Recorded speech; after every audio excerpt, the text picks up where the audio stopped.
Salam sejahtera untuk kita semua. Yang terhormat Bapak Kepala SD Negeri Petasan, yang saya hormati Ibu-ibu narasumber diseminasi budaya positif, dan yang saya hormati Bapak Ibu Guru SD Negeri Petasan. Marilah kita panjatkan puji syukur kehadirat Tuhan Yang Maha Esa, karena atas berkat dan rahmat-Nya kita bisa berkumpul dalam acara diseminasi budaya positif pada hari ini. Sebelum kita mulai acara pada hari ini, izinkan saya selaku pembawa acara untuk membacakan susunan acara. Yang pertama pembukaan, kedua menyanyikan lagu Indonesia Raya, ketiga sambutan pengantar dari Bapak Kepala Sekolah, keempat penyampaian materi budaya positif, 5 sesi tanya jawab, dan yang keenam penutup. Memasuki acara yang pertama, pembukaan, marilah kita buka acara pada hari ini dengan berdoa sesuai agama dan kepercayaan masing-masing. Berdoa dipersilahkan.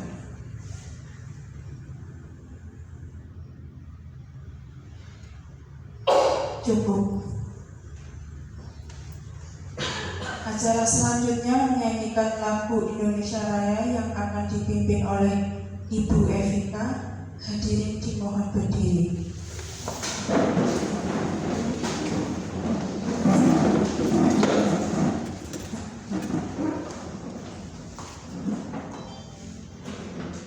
Bapak Ibu, marilah kita menyanyikan lagu Indonesia Raya, irama 4/4, hitungan ke-4 dimulai. Hiduplah Indonesia Raya, 1, 2. Indonesia tanah airku, tanah tumpah di sanalah aku berdiri, jadi pandu Indonesia kebangsaanku, bangsa dan tanah airku. Marilah kita berseru, Indonesia bersatu.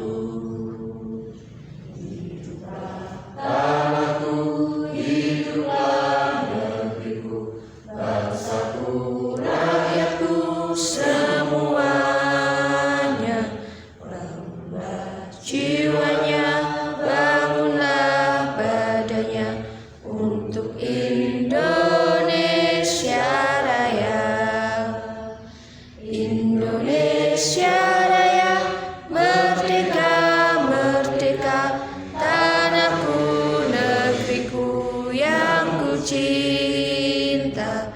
Indonesia Raya, merdeka, merdeka, hiduplah Indonesia Raya.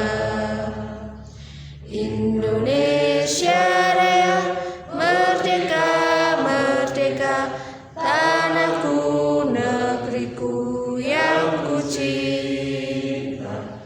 Indonesia Raya, merdeka, merdeka, hiduplah Indonesia Raya.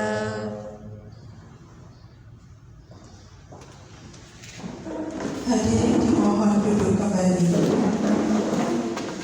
Acara selanjutnya sambutan pengantar dari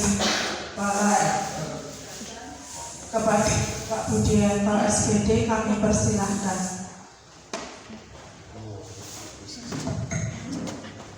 Assalamualaikum warahmatullahi wabarakatuh. Selamat pagi, salam sejahtera untuk kita semuanya. Yang saya hormati Bapak Ibu Guru SD Negeri Petasan, terutama ibu yang hari ini akan melaksanakan diseminasi praktek baiknya. Marilah kita senantiasa memanjatkan syukur kita kepada Yang Maha Kuasa karena atas limpahan Taufik, hidayah serta inayahnya hari ini kita masih bisa berkumpul di tempat ini menunaikan tugas tentang kita dengan tidak ada arah suatu apa. Mudah-mudahan kita senantiasa dalam bimbingan, dalam lindungan, dalam petunjuknya, sehingga kita dapat menunaikan tugas kita dengan sebaik-baiknya. Bapak Ibu sekalian, yang pertama saya menyampaikan selamat dan apresiasi kepada Ibu Setiani, Bu Rasti, dan Bu Ramiati atas capaiannya sampai saat ini dalam mengikuti program calon guru penggerak. Program guru penggerak adalah salah satu dari kebijakan Merdeka Belajar. Episode yang keberapa ya? Guru penggerak ini ke-10 ya? Bukan ini ya, episode Merdeka Belajar ini. Lupa ya? Kalau sekolah penggerak kan episode yang ke-7 ya, kalau yang guru penggerak episode berapa? Kalau katanya yang kata ke-10 ya. Baguskan ya, program guru penggerak itu ibaratkan jalan tol bagi karir seorang guru. Bahkan nanti dengan statusnya dengan saya lebih tinggi dengan dia. Kenapa begitu? Jadi telah mengikuti program ini nanti akan mendapat sertifikat guru penggerak yang nanti ketika sudah berstatus sebagai guru penggerak itu bisa melompat karirnya menjadi kepala sekolah, bahkan menjadi pengawas sekolah. Di kertas sudah ada contohnya beberapa, bukan cuma beberapa, banyak ya guru dari guru penggerak yang sekarang telah menjadi kepala sekolah. Dan ada guru yang dari guru penggerak ini sudah lulus uji kompetensi pengawas. Dan hari Jumat ada undangan sosialisasi tentang pengangkatan pengawas itu, termasuk saya juga ada undangan sebenarnya. Saya hari besok ada undangan, dan saya hari Jumatnya juga ada. Tapi saya mewakilkan teman yang lain karena saya sudah mau mulai mengurangi kegiatan saya.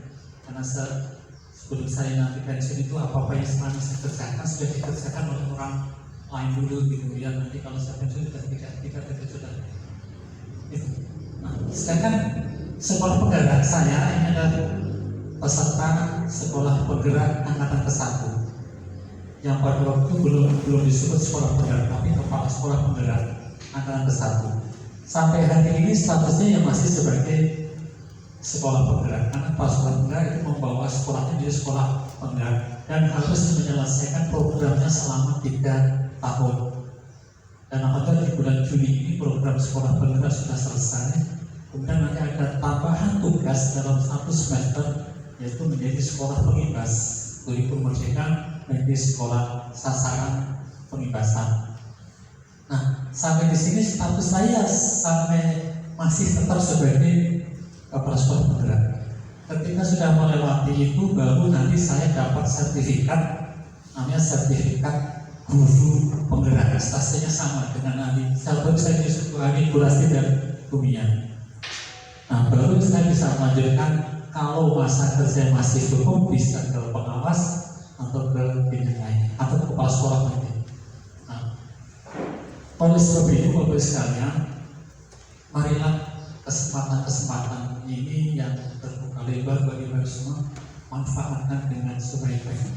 Harapan saya teman kita bertiga yang telah menjadi guru penggerak ini bisa menginspirasi, bisa memotivasi Bapak Ibu guru yang lain, dan apabila nanti ada gelombang berikutnya dibuka guru penggerak, monggo orang yang untuk mengikuti seleksi.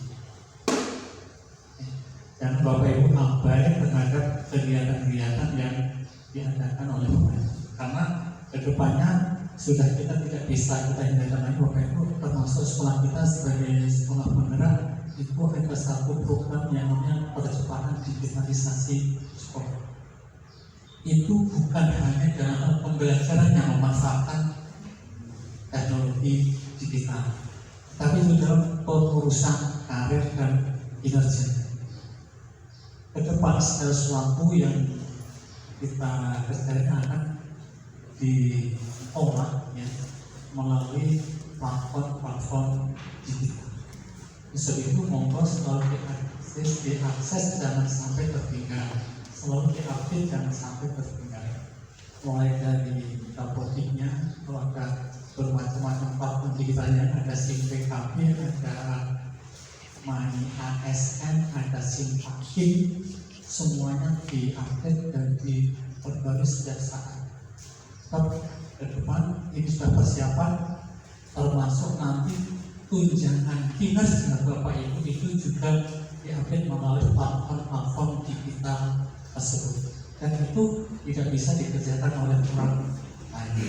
Terus setiap termasuk yang calon-calon yang masih sekarang siap Mbak Nina, Mas Delin ya, juga harus aktif buka di platform digital tersebut, karena informasi tentang seleksi masuk D3K, seleksi PPG, termasuk undangan uji kompetensi itu juga diakses melalui platform digital. Ini suatu hal yang sudah tidak bisa kita tinggal lagi, tidak bisa kita hindari. Sebab itu monggo terus belajar untuk kita bisa meningkatkan kapasitas dan kompetensi kita, sehingga kita betul-betul menjadi guru yang berkompeten, yang pada akhirnya kita bisa memberikan pelayanan yang terbaik untuk anak kita. Di simulasi kali ini mohon kemarin Bu Istiani, Mbak pasti punya sempat konsultasi saya, ini makanya seminarnya tengah apa sih penting ada dokumennya di saya bilang, nah iso setiap kegiatan mau cuma kayak kok setiap kegiatan sudah menjadi bermakna. Sia-sia kita melakukan kegiatan ketika itu tidak ada manfaatnya. Oleh sebab itu, walaupun mungkin tidak sepenuhnya,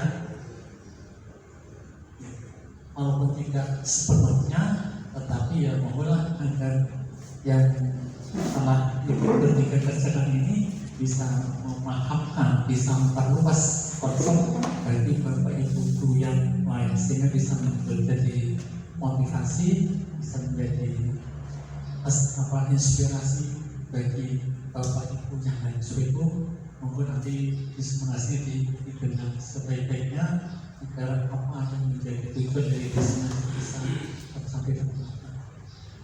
Kemudian ini ada titipan dari Pak Sunat hasil rapat di Balai Desa ya. Saya bacakan ya. Pembahasan pasar sayur ke pasar. Pasar sayur banyak penjual dan ramai pengunjung, perlu adanya perluasan lokasi. Pemerintah Desa Ketasan akan menindaklanjuti hasil musyawarah dengan Bupati, Kepala Dinas Pendidikan dan pemerintah desa bahwa perluasan pasar sayur. Assalamualaikum warahmatullahi wabarakatuh. Terima kasih pada Bapak Ibu yang sudah meluangkan waktunya untuk mendengarkan presentasi kami di program Pendidikan Guru Muda. Di sini saya akan memaparkan tentang 5 posisi kontrol dan segitiga restitusi.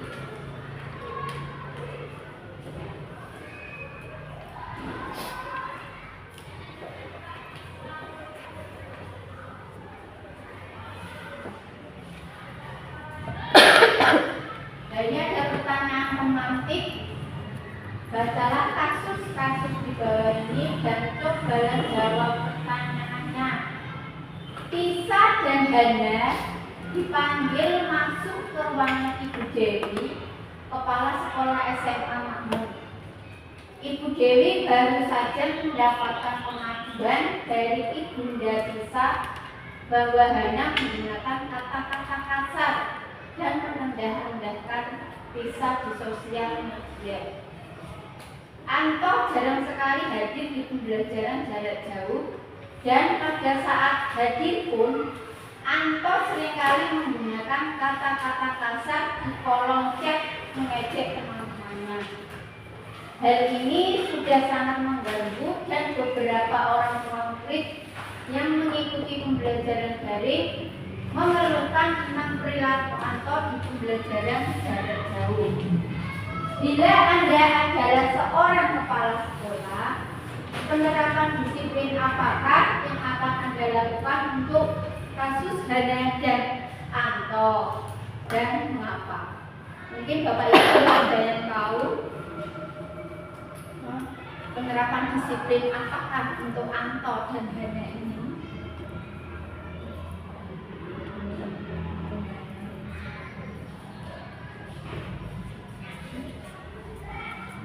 Apa penerapan disiplin? Penerapan disiplin kemarin sudah disampaikan oleh Bu Nastri,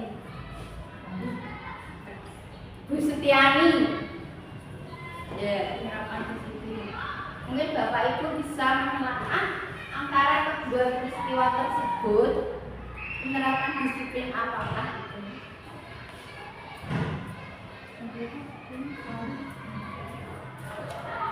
Itu yang 5 posisi kontrol Bu atau? Ya ini 5 posisi kontrol. Berarti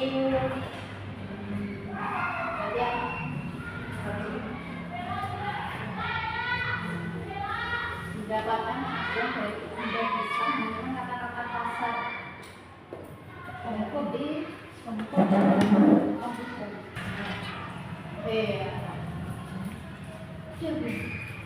Ini 5 posisi kontrol dari seorang guru. Mungkin Bapak Ibu nanti bisa, apakah saya punya kontrol yang mana? Yang pertama sebagai penghukum, yang kedua pembuat merasa bersalah, yang ketiga teman, yang kelima pemantau, yang kelima manajer. Ya, mari kita bahas satu persatu apakah itu penghukum. Penghukum, guru tipe ini biasanya sangat percaya bahwa hanya ada satu cara agar pembelajaran itu berhasil, yaitu caranya tempuh dengan memberikan hukuman tanpa memberikan kesempatan pada siswa untuk menyampaikan pendapatnya. Contohnya, misalnya murid Bapak itu ada yang terlambat. Setiap hari kok terlambat terus tanpa diberi kesempatan untuk menjelaskan apa masalahnya kok dia bisa terlambat ya. Langsung aja Bapak itu berdiri di depan satu kaki. Seperti itu adalah sebagai penghukum, berdirinya sampai pulang. Dia dikasih kesempatan, kenapa kok dia terlambat. Terus sebagai penghukum, biasanya ke fisik. Yang kedua, pembuat merasa bersalah. Pembuat merasa bersalah ini saatnya kita berdiskusi. Kami akan membagi Bapak Ibu sekarang menjadi beberapa kelompok kecil. Nah, ini pembuat merasa bersalah ini contohnya, berapa kali guru harus memberitahu kamu selalu saja mengecewakan guru. Itu membuat merasa bersalah. Contohnya siswanya terlambat. Ya, beberapa kali dia diberitahu kok masih terlambat lagi. Ya, guru berkata berapa kali guru harus memberitahu. Nah, itu berarti mengecewakan Bapak Ibu guru dan siswanya kecewa. Menjadi merasa bersalah. Kemudian yang ketiga, guru tipe ini biasanya sangat mengandalkan perhitungan, catatan data yang dapat digunakan sebagai bukti perilaku. Sebetulnya tipe ini lebih kepada tanggung jawab sebagai guru dan mengontrol murid. Contohnya, ayo dong ikuti aturan sekolah. Tolong bantu guru ya sekali ini. Ya sudah, tidak apa-apa, lain kali jangan sampai berbuat seperti itu.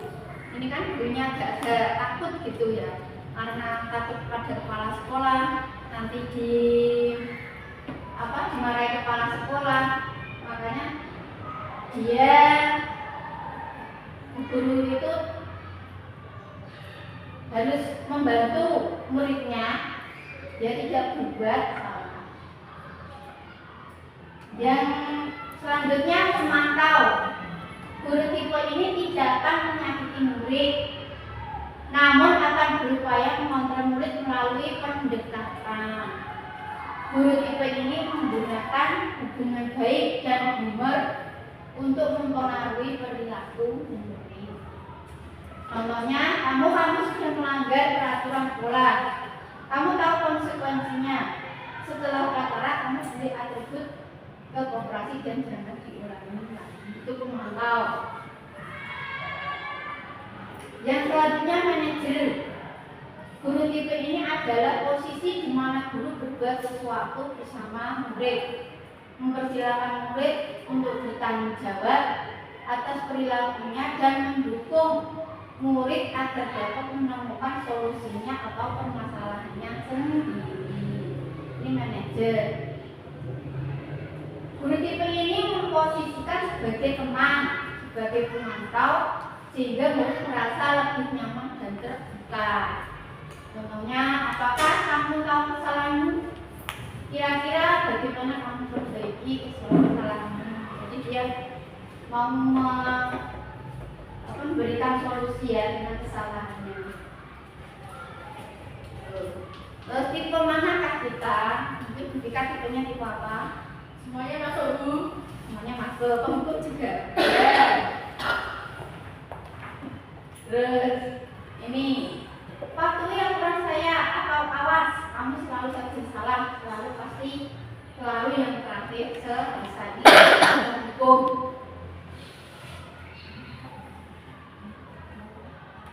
Yang kedua, ayo bantulah demi Bapak ya, ayo ingat tidak bantuan Bapak selama ini. Ya sudah, kalau tidak apa-apa, nanti Ibu bantu deh, kami sebagai teman.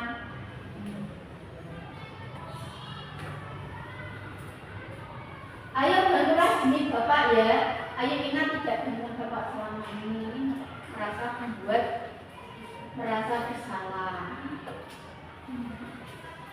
Terus materi yang kedua yaitu tentang segitiga restitusi. Ini gambar dari segitiga restitusi. Bagian-bagiannya yang pertama ini adalah menstabilkan identitas. Yang kedua, validasi tindakan yang salah. Yang ketiga, menanyakan keyakinan. Ini bagian dari segitiga restitusi. Restitusi itu apa? Restitusi itu adalah proses menciptakan kondisi bagi murid untuk memperbaiki kesalahan mereka, sehingga mereka bisa kembali pada kelompok mereka dengan karakter yang berubah. Jadi restitusi ini bukan untuk mencari kesalahan anak, tapi untuk mencari kesalahan anak tersebut. Restitusi bukan untuk menebus kesalahan. Restitusi itu sebuah tawaran dan bukan paksaan. Restitusi fokus pada solusi dan dapat mengembalikan murid yang berbuat salah pada kelompok. Itu restitusi. Nah ini tadi bagian-bagian dari restitusi aku ada 3. Menstabilkan identitas. Jadi tidak langsung menyalahkan siswa, cuma pernah melakukan kesalahan. Yang kedua, validasi tindakan yang salahnya, alasannya kenapa kok berbuat salah. Yang ketiga, menanyakan keyakinan. Itu dari kesalahan siswa, sebagai guru kita bisa memperbaiki kesalahan siswa ini. Ini dari menstabilkan identitas. Ini contohnya kata-katanya, setiap orang pasti pernah melakukan kesalahan. Kamu bukan satu-satunya yang pernah melakukan ini. Kemudian yang validasi tindakan yang salah. Kamu tentu punya alasan mengapa melakukan itu. Terus ada kata-kata yang lebih efektif untuk mendapatkan apa yang kamu butuhkan. Ini yang validasi tindakan. Kemudian menanyakan keyakinan kelas apa yang telah disepakati di kelas. Terus kamu ingin menjadi orang seperti apa dari keyakinan kelas ini.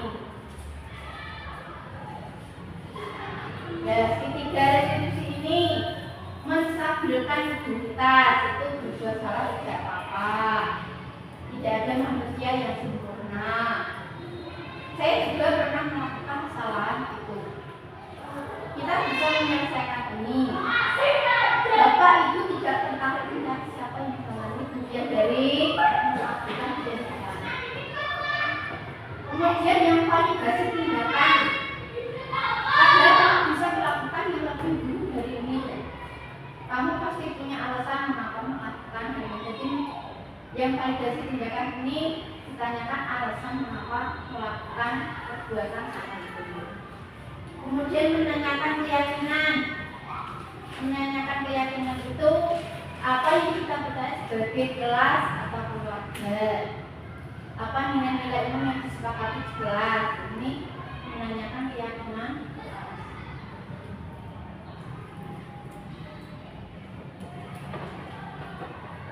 Ini ada kasus ya, Sabrina hari itu bangun terlambat dan terburu-buru sampai di sekolah. Dia pun akhirnya sampai di gerbang sekolah, tapi baru menyadari kalau tidak menggunakan sepatu hitam seperti tertera di peraturan sekolah. Di panggung depan Bapak Umar memperhatikan sepatu Sabrina yang berwarna coklat. Sabrina berusaha menjelaskan bahwa dia tidak terburu dan salah menggunakan sepatu.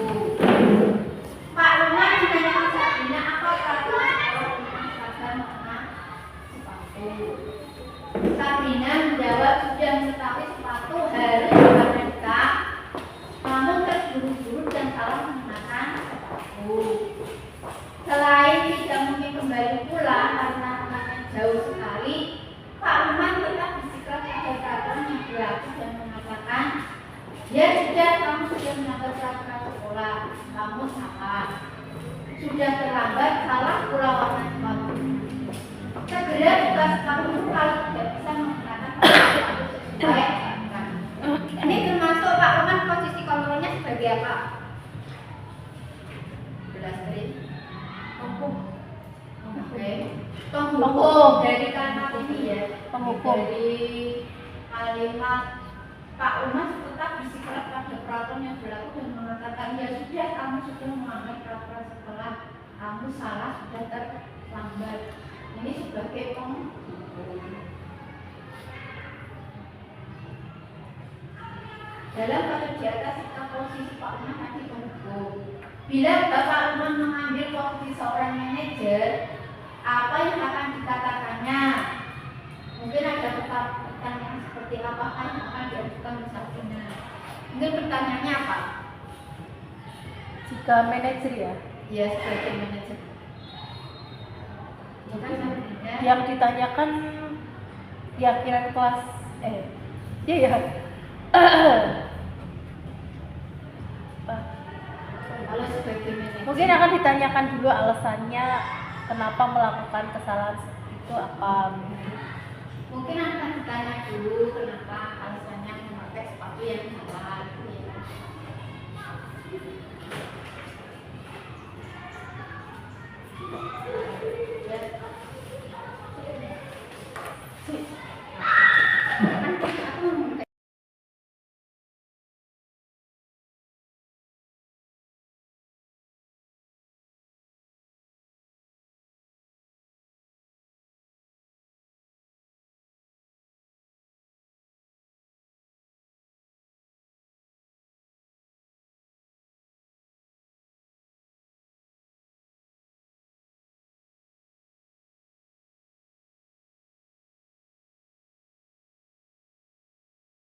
Bapak Ibu, berikut penayangan video yang sudah saya lakukan di kelas bersama murid saya tentang tes.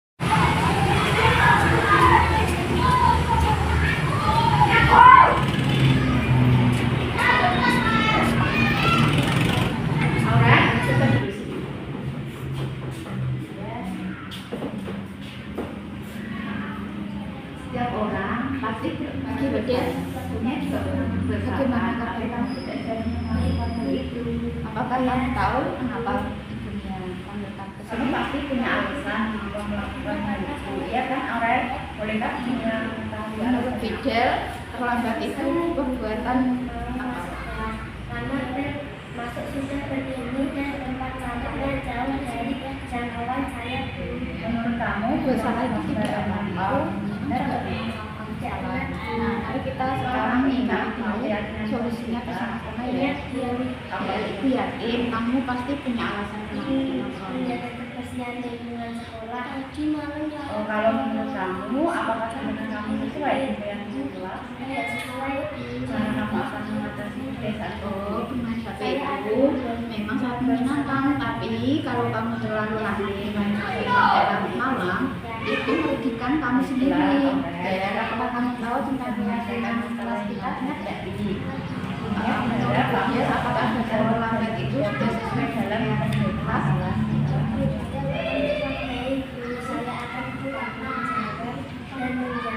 Iya, Fidel, kita harus menghargai waktu. Kalau begitu, apa Fidel bersedia agar saya akan kesalahan ini dan kesalahan tadi. Karena kamu boleh kembali ke sekolah. Saya akan terima kasih waktu dengan topik dan juga akan mengikuti sampai Kira-kira kapan itu Aura, saya akan segera melakukannya. baik, terima kasih atas kerjasama. Setiap orang kamu bisa sekali belajar ya. Punya juga bersama. Tapi kamu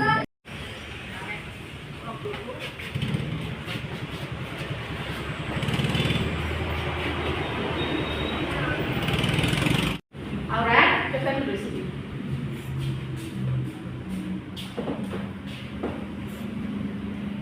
Setiap orang pasti berbuat salah. Punya juga pernah berbuat salah, tapi kamu tidak seharusnya melakukan hal itu. Iya, tahu Bu. Kamu pasti punya alasan mengapa melakukan hal itu. Iya kan, Aurel? Bolehkah punya mengetahui alasannya apa? Tadi saya buru-buru mau masuk kelas karena bel masuk sudah berbunyi dan tempat sampahnya jauh dari jangkauan saya Bu. Menurut kamu, membuang sampah sembarangan itu benar atau tidak? Tidak benar Bu. Kalau kamu ingat dengan keyakinan kelas kita, Ingat Bu, apa coba sebutkan? menjaga kebersihan lingkungan sekolah. Oh, kalau menurut kamu, apakah sebenarnya kamu sesuai dengan keyakinan kelas? Tidak sesuai Bu. Karena kamu akan mengatasi kebiasaan seperti itu. Saya akan membuang sampah pada tempatnya Bu. Yakin bisa melakukannya itu? Yakin Bu. Baiklah, Aurel, kita telah berdiskusi dan menyelesaikan masalah yang kamu hadapi. Dunia berharap kamu bisa bertanggung jawab dan berkomitmen dalam menjadi kesalahan yang telah kamu lakukan. Baik Bu, saya akan bertanggung jawab dan menjaga komitmen untuk memperbaiki kesalahan saya. Baiklah, Aurel, saya hargai keputusan kamu untuk membuat kesalahan tadi. Sekarang kamu boleh kembali ke kelas. Baik Bu, terima kasih. Bahwa dari yang disampaikan oleh ketiga pemateri tadi, ini suatu pembelajaran, suatu edukasi yang luar biasa. Bahwa ternyata konsep-konsep kita tentang pendidikan itu tidak pernah habis. Selama ada perbaikan, ada koreksi untuk menjadi lebih baik. Namun ada satu pertanyaan bagi saya ini. Kalau kita bicara tentang kebutuhan dasar manusia, itu ada 5. Nah, dalam setiap orang tentu ingin memenuhi kebutuhan itu bisa terpenuhi di masing-masing individu. Yang jadi masalah dan kadang-kadang antara kebutuhan satu dengan kebutuhan itu bisa jadi saling berbenturan. Misalnya kebutuhan akan kekuasaan itu kadang-kadang berbenturan dengan kebutuhan akan kebebasan berbeda yang lain. Seperti contoh kasus tadi kan ada anak yang suka memarah temannya, itu pasti akan melanjutkan kekuasaan. Itu tuh berbenturan dengan kebutuhan orang lain, yaitu akan kebebasan. Nah, itu satu kasus, dan pasti nanti ada banyak kasus lain pada setiap individu ketika berupaya untuk mendapatkan atau memenuhi itu. Nah, sebagai seorang guru, ketika itu terjadi, kira-kira solusinya seperti apa atau bagaimana kita menemukan kasus seperti itu. Terima kasih.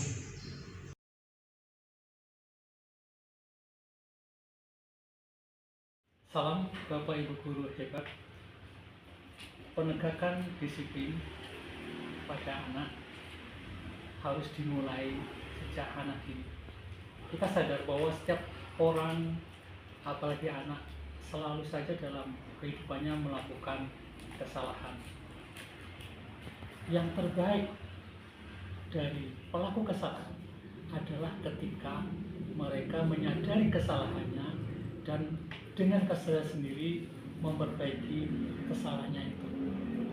Restitusi mengajarkan pendekatan disiplin pada pendidikan untuk menyadarkan kepada peserta didik menyadari kesalahannya dan mereka kembali pada jalur pada kelompoknya untuk bersama-sama hidup dalam satu kesatuan, tidak saling merugikan satu dengan yang lain.